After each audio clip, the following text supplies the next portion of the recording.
Hi guys, in today's episode for Instructables we'll be talking about flowers and how to effectively use the space you have on your balcony.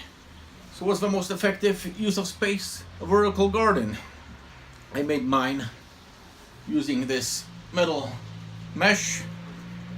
It's one of those meshes used for store displays, but equally well you can get from a hardware store one of the frames for a garden net or some other similar wire mesh. As for the pot containers, these are from IKEA, which I bought on a sale when they were liquidating their display.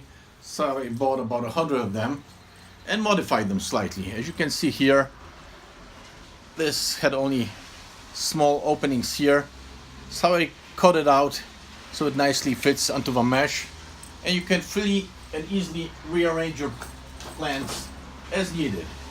So if you discover one of the flowers or herbs doesn't like sun, you can move it around to a different spot.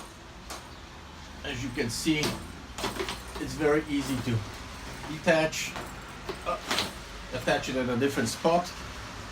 One thing that's important is, since you don't have any drainage on the bottom, you should use some of that Karamsite or Gravelite.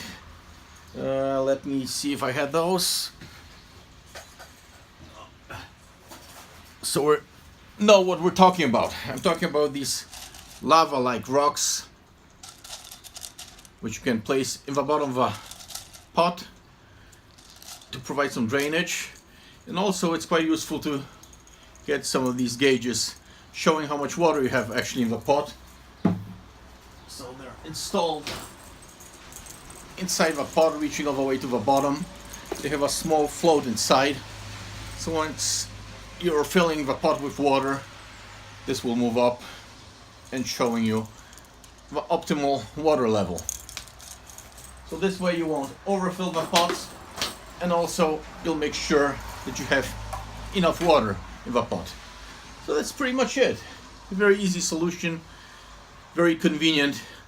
So feel free to copy it and show me some pictures of your solutions. Take care and see you again soon.